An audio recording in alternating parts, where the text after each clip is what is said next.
There we go. Okay. That was an odd moment.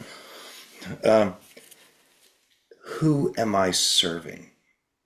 Which I think is a really essential question. And so, just to kind of put that in the field for all of us, who am I serving? And what does that look like? And we'll steer back around to a little bit later, but I'd like to invite Thomas to share his origin story as we. Yeah, I mean, great. It was so inspiring to hear from Minu. And of course, I've heard her story a few times, and it's always very, very interesting. And I feel very much touched and akin to her journey as a white European of a certain age, of kind of Germanic background, to come to a place of dignified existence as a human on this planet is a wonderful achievement, I think, for any of us who come from our civilizatory kind of backgrounds. So I'm Thomas. I was born in Germany in Kassel. I'll come back to Kassel because it's a very special place, and it's been a very important place for me in terms of form forming me, forming me. And I keep returning back to Kassel, A, because I have family and friends there, but also because I sometimes teach there. Um, Kassel was destroyed during the Second World War. 80% of my hometown was destroyed. So we grew up, me and my brothers, already with a sense of trauma, with a knowledge of trauma, with a knowledge of civilizational destructiveness. And it was the Germans whose fault it was. It was my dad's generation. It was my uncle's generation. It was my teacher's generation. And it was the whole my whole environment as a child was kind of shaped by that kind of trauma of on the one hand we used to say we go play in the ruins, which was the most exciting place to go and play in, and and we'd have these uncles and fathers and people in the street, these old guys with their sticks or one leg missing, and we'd have these kind of bitter hard men and who were the people who loved us as well. So there was on the one hand this very strange kind of destructive masculinity and patriarchal culture, which was ultra toxic, where we were born into as young boys and men. And on the other hand, of course, you wanted to kind of find your grounding, and wanted to find your love, and you'd love your love to your family or to your fathers or to your, what can that be? How can you exist on this planet? How can you exist in this culture? Was a question for me and also for my brother. I know this because I've worked quite a bit together with my brother. We share these kind of concern or shared these concerns very early. How can we come to a place where we can reconcile with the damage that our culture has done and our culture is consistently doing? So when I was a student, so that is kind of some part of how I've grown up with from early childhood. I knew what kind of damage was. I knew what war was. I knew what Nazi culture was. I knew what destruction was. What whiteness was. Yeah? And but there was also a wonderful natural environment around us. We would go walking every weekend with our father. We'd go into the countryside or we'd go to the local park and he'd say, "Wow, what did you learn in school? Do you know any names of these trees?" And we don't know any of these trees. Well, but so we developed a kind of curiosity and also a great love for the land, a great love for the land and for nature and for creatures and for the mountains around us. And of course, all this had been very much also in an abusive way inhabited by the Nazi culture beforehand. A love of the land was a big kind of and a desire for more land and a desire to go back to a kind of natural way of being was a big selling point for the Nazi Party. That's how they brought people into their toxic system. Yeah? An anti-civilizatory system of salvation they promised, and so that was also always strange and kind of broken. So on the one hand, you knew there is this kind of body land culture in our own Western culture, which is toxic. On the other hand, of course, we loved being out there in the world and feeling ourselves and being amongst na in nature. No? Um, so that was there. But the third thing that was there was what was called the documenta. The documenta. And documenta is one of the world leading experimental art exhibitions started in 1955 to kind of bring modernist avant-garde practices and thinking back to Germany and back to the people of Germany. And I Mhm. studied art. I studied art and came across and already played as a child in the kind of art school and came across kind of land artists and Christo and Walter de Maria. Walter de Maria's famous Earth Kilometer was an extremely important piece of knowledge and art for me as a child. Walter de Maria drilled a hole with a big oil rig drill, a 1 kilometer hole into the center of our city, and reinserted a 1 kilometer long rod of copper back into the earth as a gift back to the abused earth. So that was something I grew up when I was maybe 13, or so there were these artists around. And of course, there was always Joseph Beuys, who was a German artist who kind of coined that kind of sense of social sculpture, that the way we interact with each other and the way we interact with the world is an artistic process, and that art shapes society and society shapes art. And he was he was an embodied artist. He used his own body and his own embodied actions as tools for social change making. Mhm. And the question, who do we serve? Who do we serve? And we need to serve a better world was always a driver in my practice as an artist and as an educator. Absolutely. Serving myself as a kind of healing process coming from this very toxic masculinity in Germany, coming back to a sense of self-love, to a sense of self-acceptance, to a capacity to find and facilitate change within myself, a capacity to relate to other people and to the environment with love, dignity, and respect and listening. Through all those things were really facilitated for me through artistic practices, and then more and more through somatic practices. I was fascinated by body artists, land artists, environmental artists, and um, but discovering modern dance at some point, a kind of Laban informed dance practices where we were kind of working with a sense of embodiment and space and environment was a big game changer for me, that I thought I really want to become that's my path. Dance, kind of modern dance is the path I want to follow. But it was always a path that was rebelling against the restrictions of the authoritarian modern dance models, that more classical modern dance models that existed. And so I fell into becoming a Feldenkrais practitioner at some point through this. And I've been working for many years as an educator in higher education, in universities, where I was shaping dance programs together with other colleagues. So I built a dance program at London Met. I was working with actors. I was running research fora.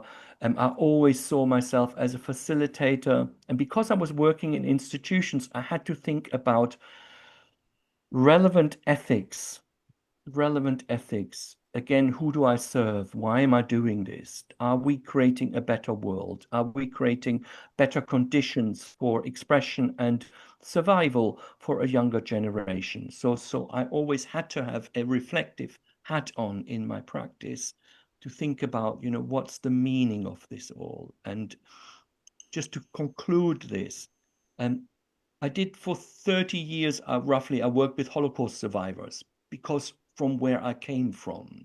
Mhm. with Jewish theater companies and with a Shoah survivor choreographer. That felt a place where I wanted to serve and I wanted to apply myself through as feeling the need and an urgency for my own cultural heritage to find a kind of reconciliation and healing. Mhm.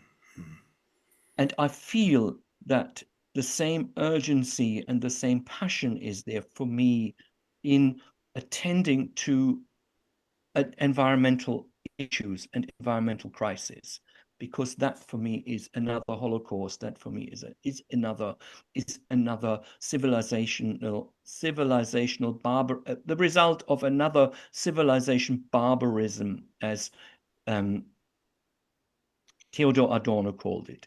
And the two people who influenced me were on the one hand, yes, Joseph Beuys as a kind of social sculptor, as a person who worked with embodiment and social process, but also the philosopher and ecologist Edgar Morin. Mhm. Edgar Morin was commissioned by UNESCO to write a book on education for the 21st century. Education, he calls it Seven Complex Lessons in Education for the Future. And his writings deeply touched me. Mhm.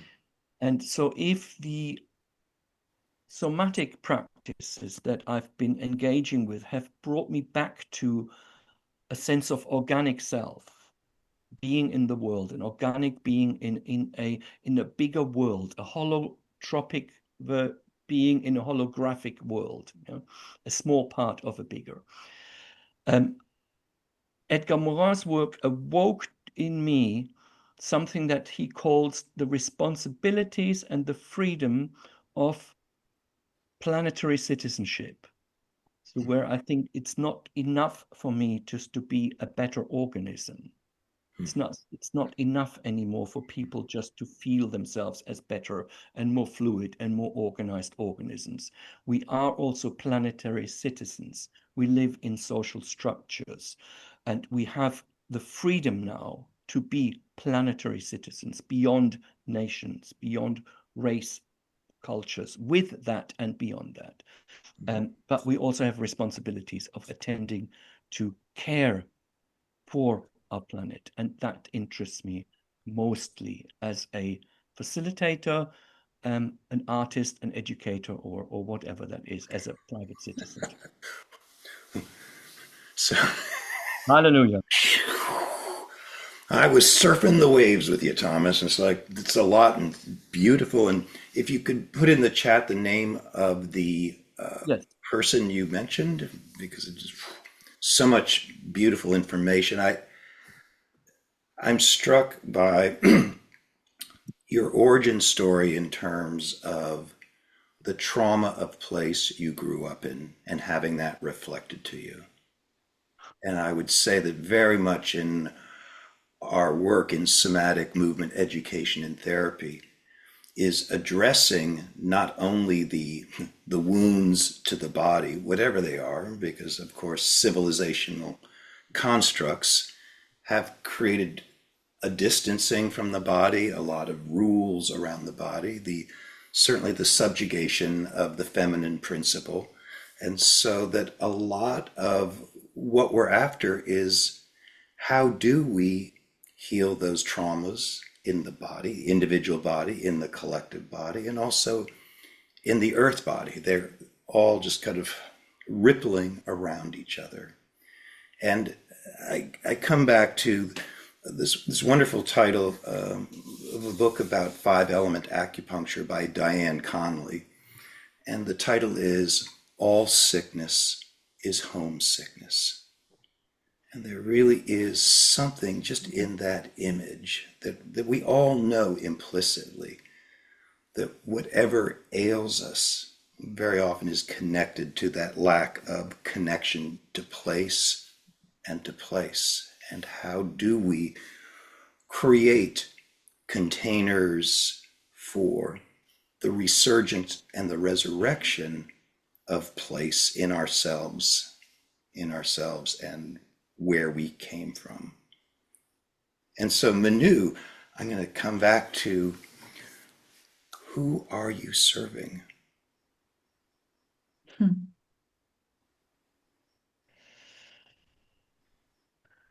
Um, I caught I caught on what you said earlier, the amnesia of our sensing, of our sensory motor. Mm, So I've been feeling the ecosomatic field, knowledge field and practice field.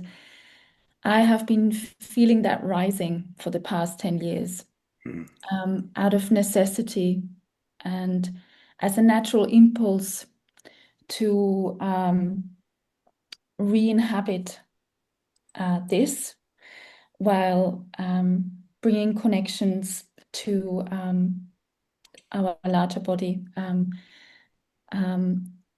I feel like I want to serve a community and practitioners to very delicately, in a delicate activism way, mm, uh, to move and act against that. mm. And it starts here, very personal. And I feel this work is very important in small and in large, on small and large scales, very much. Um, so I'm serving to cultivate that in myself. I'm really having to hold my own practice so that I stay embodied and I can work from that place. But I really wish to serve a community and a knowledge field to expand, to become more specific. And uh, I really want to, I feel like this knowledge is so important. Feeling more matters more. Mhm. Climate change is a physical matter for me. So I'm serving a community who works with and against that. Yeah. Yeah, it's beautiful. I mean, I'm struck by that in, my own practice. Of yesterday, I was down by our river in a field of flowers and lying on the ground at first, moving and seeing cloud, and that inspiring me to get up, and then the ripple of movement. And it made me remember that we are protecting a very important habitat. And the habitat is of eco consciousness. The habitat is a way of thinking in relationship to the planet, as opposed to, I can be very busy with my crops here in my garden and things like that, and very utilitarian, and it's all wonderful and beautiful. But there also is something about what I would consider the more liminal experience of the planet, of that spreading out attention, receiving, moving with, sounding with, really the ancient arts that are part of every human being. Our ability to dance, to sing, to create. And I guess as I'm kind of following that thought, I think this is a wonderful opportunity to introduce what is your organization, Embodied Eco Arts. And so, what would you like to say, and what would you like to offer about this emergent organization that I'm very happy to witness? Thomas, do you want to make a start? I'll start it off. I mean, the organization is fairly small. It's a voluntary organization, the International Forum for Eco-Embodied Arts. We started it roughly 2.5 years ago. It emerged initially out of a meeting between me and Raffaele Ruffo, who is not here right now, and thinking particular out of a dilemma um, of Raffaele, who is Italian, having returned back from Australia, where there was a fairly sophisticated academic culture and artistic culture of ecosomatics and what he called eco-embodied arts, and then coming to Italy and realizing there are no networks here. There are no networks in non Northern European countries, in non-English speaking countries, and what can we do? How do we find a place where we not only find a home in ourselves, but our home in a kind of discourse and interaction? How do we build networks where we exchange knowledge and become part of something? So we thought, well, why don't we start a network? Why don't we start a network with people who are already networkers? Because he had been facilitating practice, he had been involved in organizing residencies.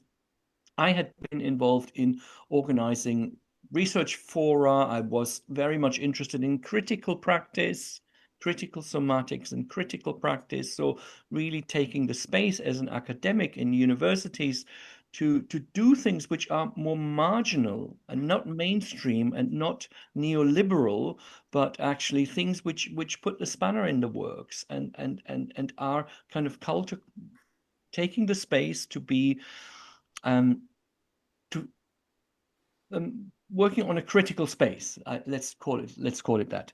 And and so I knew about Minu, and we had come across each other in certain kind of organizational fora, and plus I knew about Berit, who had invited me and Raffaele to participate in her organization in Berlin.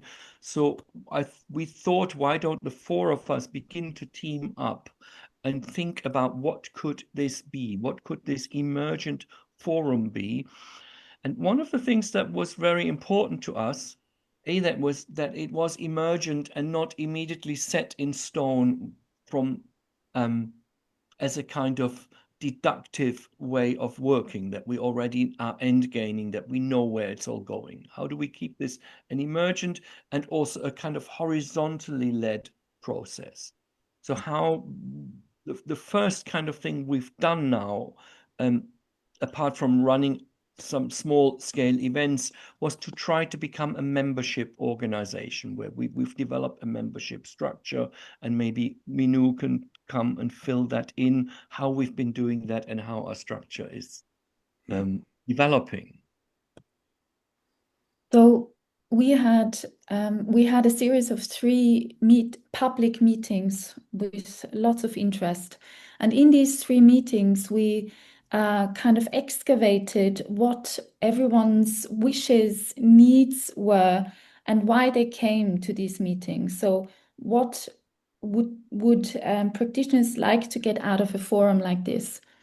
And so we gathered all of these voices in three meetings, and so many practitioners said they would like to learn more about eco-embodied arts and ecosomatics.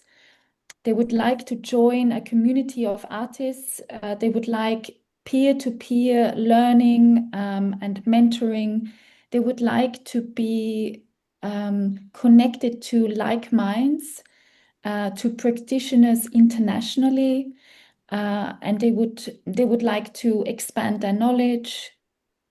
So there was a strong sense that everyone wanted to just meet like minds and explore this field, create working groups.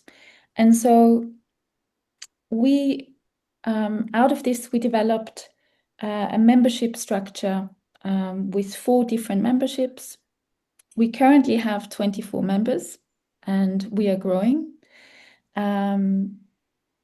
We have members from the US, from Canada, from India, Italy, many Italians, which is wonderful, Romania, UK, Austria, Germany, Portugal, Australia, and Iceland.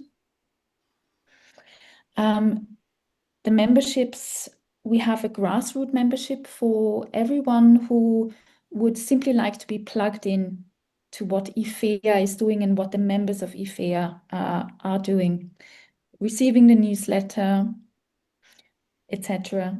We then have a generative membership, who are folks who really want to get involved. There is more visibility for those members. There are lots of opportunities for those members to shape the IFEA program, to co-host and co-facilitate sessions, to help us with the practical running of the organization. So there are lots of possibilities as a generative member.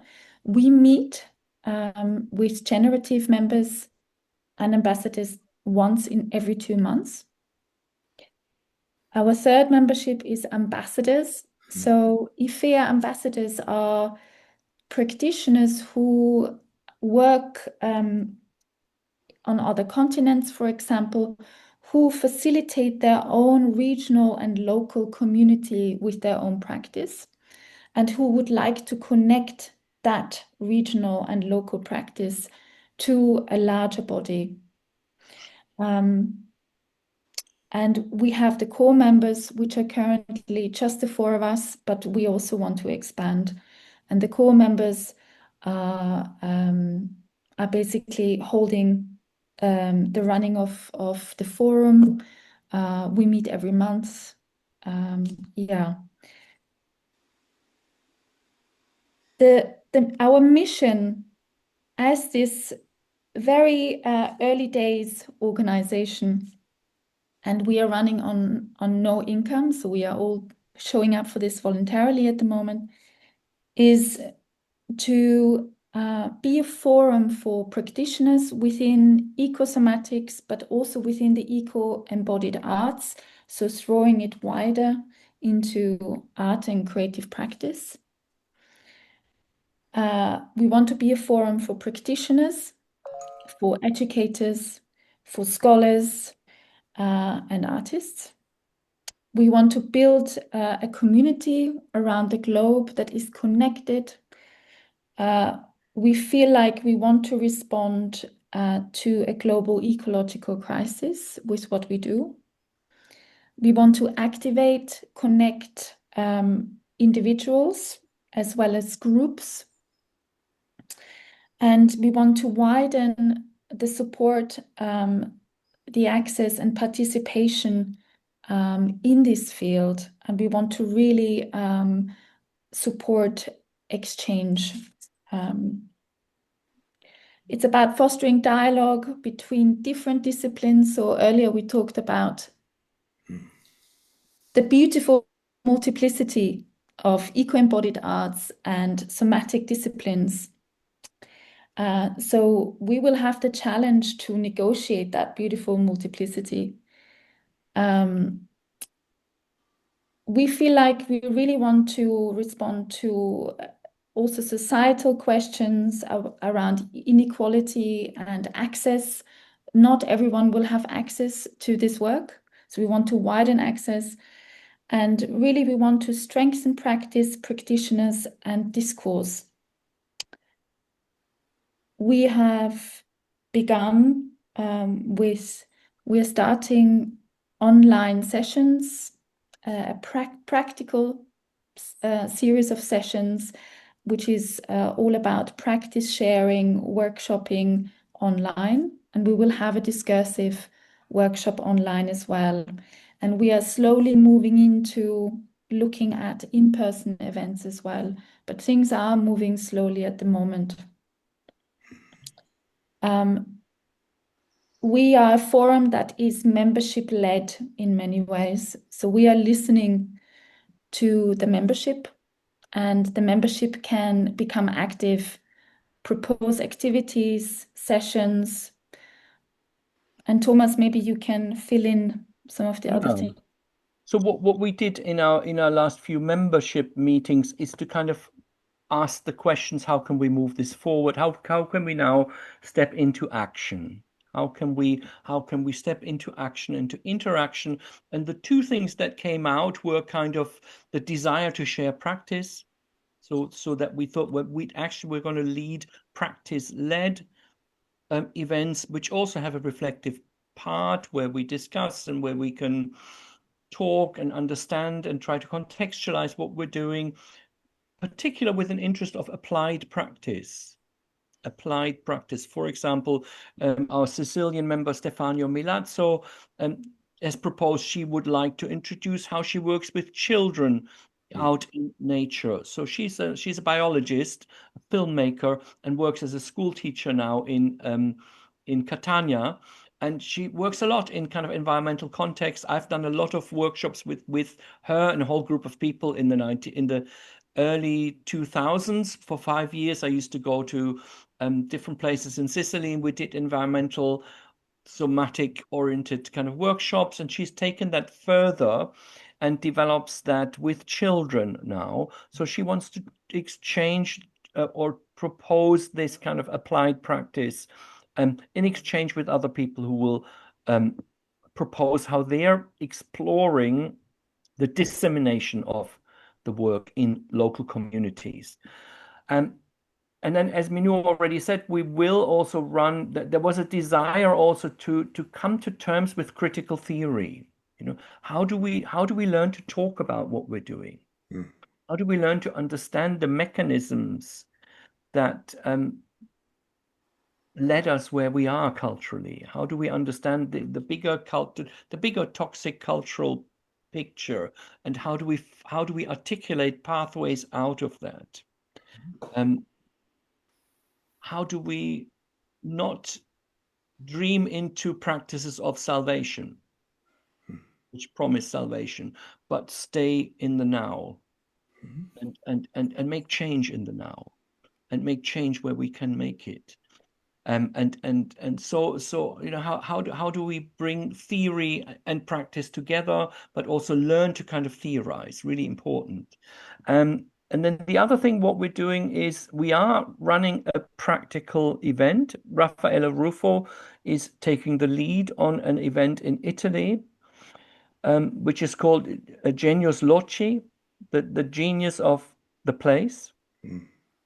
which is a symposium, an ecosomatic symposium, which is run in the area of Rome. It emerged from a symposium that we did called La Selva in the Rome area, and through a workshop that I was leading together with a British practitioner in Italy called Helen Spackman in southern Italy, called Nature Moves. And through Helen Spackman, um, Raffaella has been put in touch with a local theater organization, or a local organization that funds theater and performing arts in the region around Rome and Lazio. And so now this is for the first time, a properly funded project that is being hosted there in the Rome area. And the live event, there's going to be a live and an online event, is all in Italian. And the online event is opened up to a more international clientele, and uh, and will be hosted in English. So we have this kind of live and hybrid event running. What else is relevant in terms of our activities Well, is that, could I interrupt for a second, please? oh, Because I'm aware that we're kind of coming to the end of our well, presentation. that we've come to the end of our conversation. I want to make sure that I mean, you've raised so many different issues and themes, and so to hear from people who are here who'd like to respond or ask questions. But I first of all just want to acknowledge the amazing kind of think tank, practical, applied theory, everything that you're putting together in terms of this emergent organization. And I always try on these forums to propose an action step. And so my action step to our audience is, if this resonates in you, share the link to the organization with somebody you know who might be interested. Because part of the way we disseminate and plant our gardens is by throwing seeds out in the world and see what happens. So that's just kind of a practical step. Share the information. And so let's go ahead and unspotlight if we can, so we can see what's percolating with people who are here virtually. Da, da, da, da. Let's view there we are. So, anybody who'd like to ask a question, respond, this is your moment.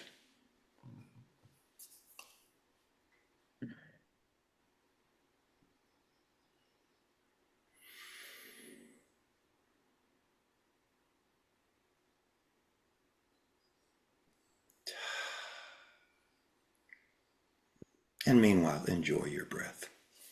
Can I Hi, ask Maya. hi, thank you for all of this, so inspiring. I was looking up your website and to become a member, I do not see any fees for that. Is there a membership fee structure somewhere? No? Okay. Maybe you should add a donation button then or something, but okay, great. Good Thank you so idea. much. Yeah. It was really important to us to make this accessible. We were talking about fees, and the more I think about it, the better I think that the more I love it that it's actually voluntary and that it's voluntary for us, Yeah, that it's a service and that it's hard. yeah, And sometimes beautiful. we don't know where it's all going, but actually that feels keeps the spirit in the right place. Sure, thank you.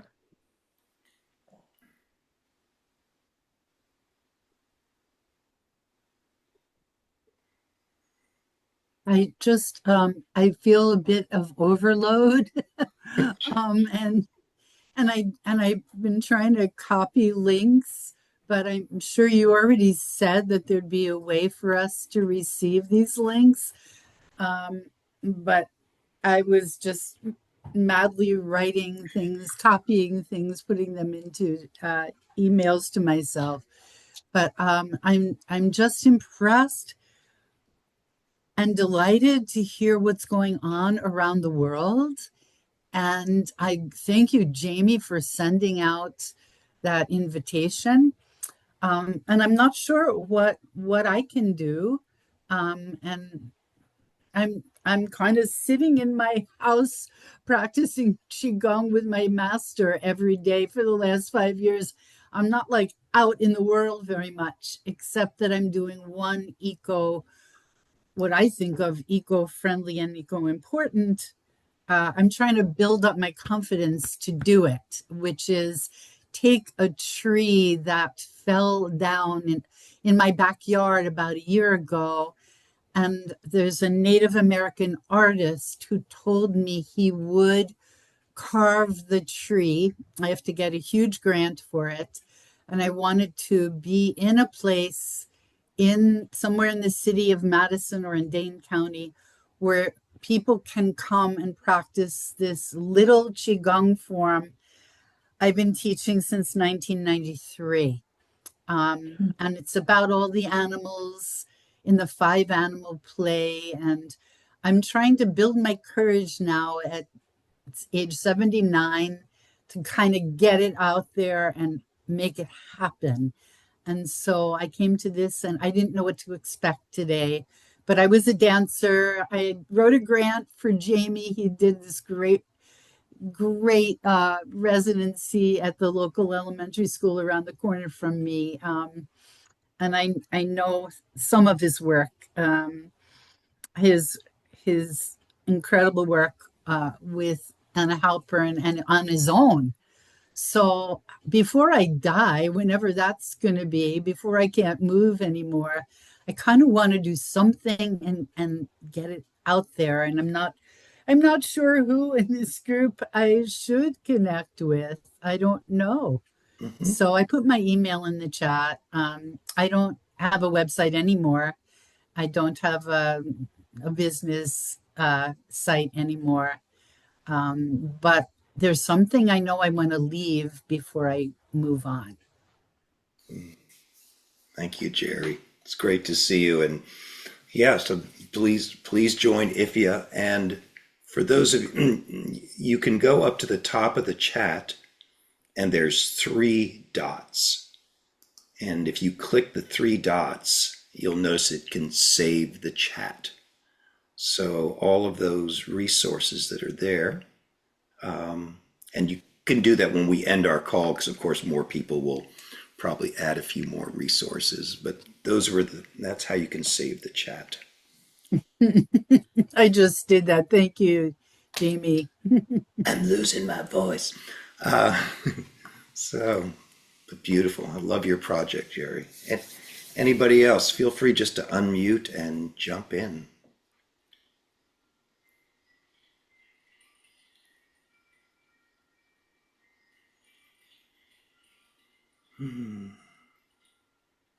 I always love the pregnant pause. What's happening?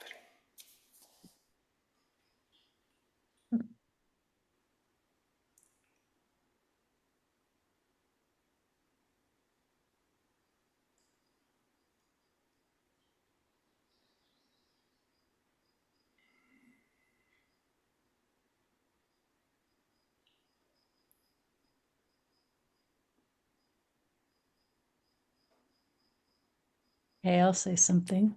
Please. Hello. Yeah, I'm just very moved by this today. And I think the first thing I want to say is I really appreciate, Jamie, that you asked each of them, each of our guests, to talk about their personal experience and really how much our embodied presence is impacted by the lives we've led that include our cultural surroundings, what's going on in the world and how we're relating with the earth and um, being oppressed or free to express. Or I was very moved by those stories. So thank you first for sharing them. Mm. Thank you.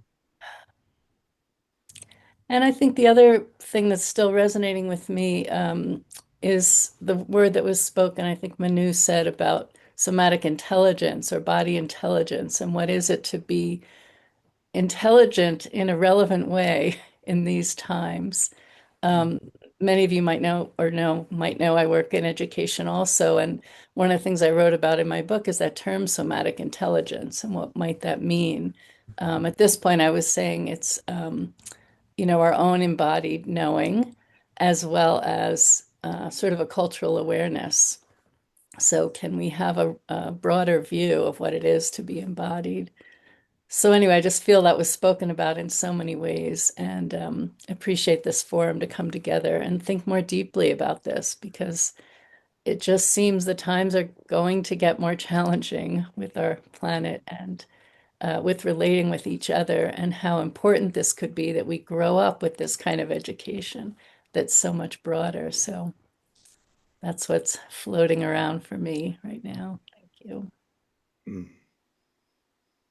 Thank you, Susan. That's great. I think And coming. also how there can be this forum and IFIA to support practitioners in moving along, because of course, very often many of us are in kind of our own ecosystems and how to cross fertilize and connect with others who are sharing a common vision. So, I think one of the things, coming back to what Jerry was saying, she was talking about resources, and I thought, how can we become a resource? How can IFIA be a resource? And that has something to do with also what you said, who are we serving, how can we become a resource and how can we provide resources? Because we need to be resourceful as well, how can we become resourceful through each other's support and through each other's information and through the guidance of each other or just through the presence of each other and the knowledge and from each other. So that's another step how we want to expand also our website in putting becoming used allowing ourselves to become a resource for a growing community is really important. mm, And if so, we would love in the future to build a practitioners database as well as a resource database with books and articles and films, open access. And if any of you, if IFIA and IFIA members want to do something and wish to have a promotional platform, wish to connect to a larger community, to communicate what you're doing, or if you want to propose an activity, a workshop, a conference, if you have funding available, wonderful. The invitation is very much there to come in conversation with us. for us to support you. And we've just started the most amazing partnership also with an organization called the International Ecopsychology Society, and who came to to a membership meeting. One Anne Sterk from Belgium. She was totally fascinated by ecosomatics and eco-embodied arts. They have the kind of psychology perspective. We're bringing in the somatic and the arts specialism. They're very much interested in exchanging with us and building kind of co-resources and co-hosting events. So any kind of partnerships are also useful for us and for the partners, hopefully, been very exciting in that way.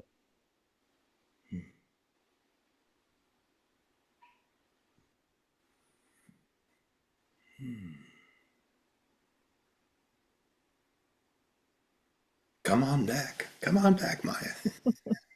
Thank you. So I'm sitting in nature, and it's like being here together with you. It's like everything around me is like speaking to me, and like, just being in this field of being like noticed in the collective field. So it's very interesting to me to witness. And it's like as I'm sitting here tuning into, what is nature art? What is it when I make myself a part of nature? When is it when nature is the art in its pure manifestation? So I'm sitting with these different inquiries as I'm looking around me, and I just wanted to, I don't know if you can hear the birds at all, but like there are some trees for you. Where are you, Maya? In Sweden, southeast Sweden. Whereabouts in southeast Sweden? You are very close to me, Maya. I am in Norway. Oh, then I I am. was in the park all day. My battery finished, so I'm stuck in this structure made out of toxic materials. Hello, everyone. I'm Rosina. Yeah, and I love the presentation, all of you. And I would like to say that to continue this conversation very much. I come from performance art practice, various disciplines, video art, but this is definitely not what I want to mention today. I was thinking about this birth of this new organism, right? It looks like it can have many parts, many hands, it can be everywhere.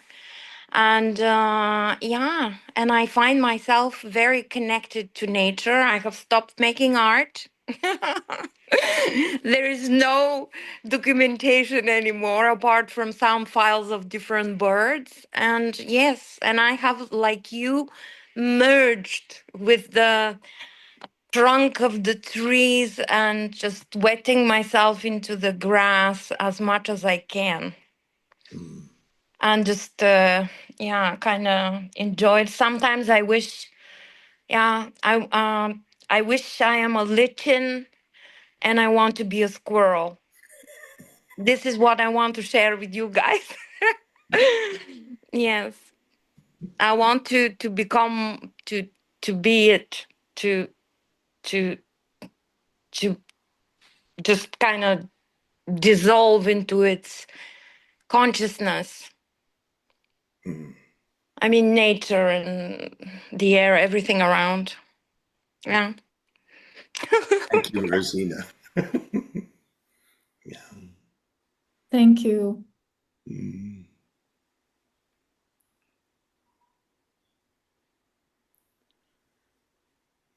And Rosina, this is actually what I was going to share, and you just so I'm going to share it after your share here now. It's that I come from a Native American tracking background, and in conjunction with other somatic training. And as a part of the training there, as we disguise ourselves, we turn ourselves into the landscape. And so when we put the mud on our face and we put the grass in our hair and we take off the clothes or whatever, or add some moss to the clothes or whatever it is. It's this beautiful experience of exactly what you said, Rosina. It's like the merging with the earth, merging with the tree. So this was the last piece. So thank you for already bringing that to the space. Oh, thank you. It's also a disappearing act, right? Yes. Erasing also, but it's many things, okay? For sure. It's beautiful. It's so beautiful. Yeah, I was in the park earlier. I saw you and you saw me too. And I created havoc. Yeah. Yeah. It's so nice to meet you all.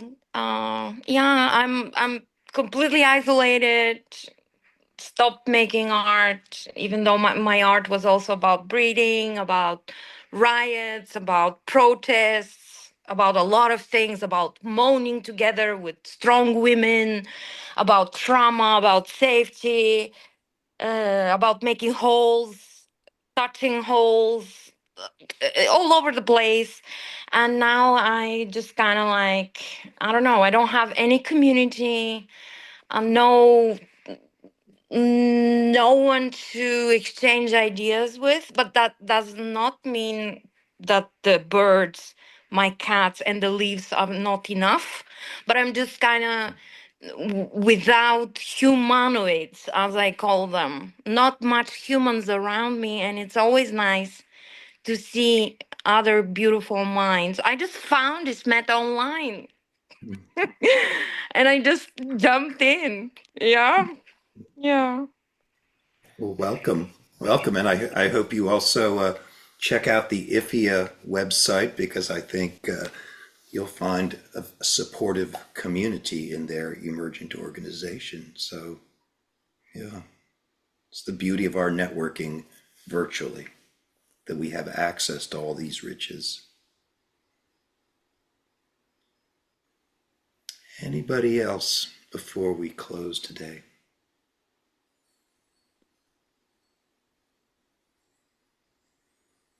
Jamie, I just shortly Please.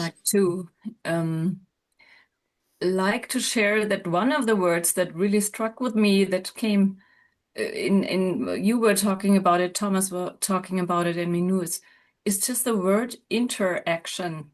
And this is it. It just comes back to me. It's you talked about your histories, Thomas and Kassel, and the interaction with the arts and with the woods, and like, yeah, in psychology we very much research interaction with people, meeting others and listening to each other, and then go back to ourselves and connect with the environment. So the part of the interaction, may it be we people with each other or with the land or with the surroundings, that is just really makes me again and again over all the years so curious what happens in the field of interaction, embodied mind thinking, critical thinking. What's coming out of it? What is developing in this field? So I just wanted to share that. This word is just like soaking me in. Interaction. Yeah. Yeah.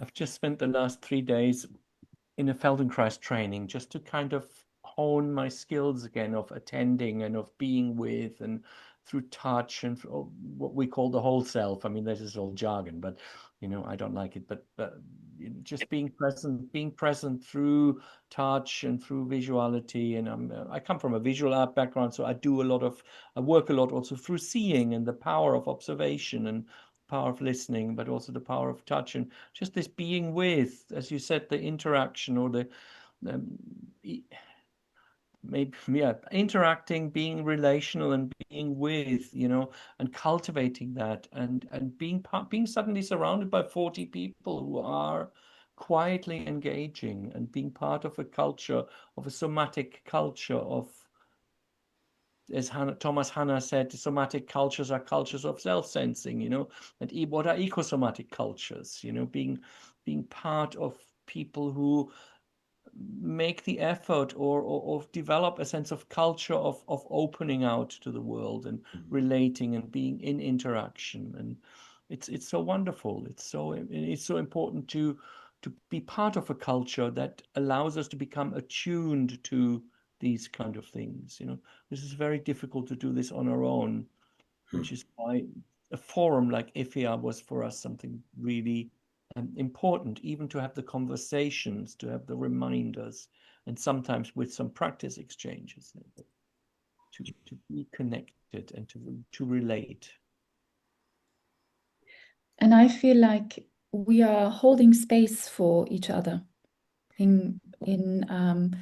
We hold a knowledge for each other when we forget, and when we find ourselves in a room with embodied humans, we are reminded, and somehow this knowledge of really inhabiting this inner ecosystem and how we can create more felt empathy with this outer ecosystem is feeling more. It matters so much more in these times.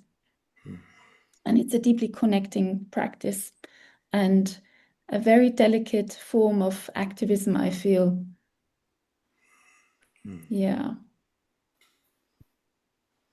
Well, Thomas and Manu, I want to thank you so much for joining our forum, and Elizabeth, thank you to Ismeta and your fabulous organization for making this happen. And I'm really glad to see so many people showing up, being stimulated into thinking, sensing, perceiving the rich fabric that we all create together. So thank you all. And just a final reminder, a lot of resources. Boy, I've got a lot of reading to do. There's a lot of resources in this chat list.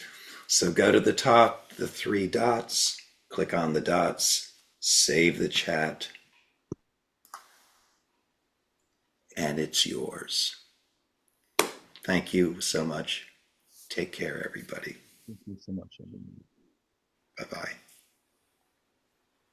Thank you so much. Thank you all.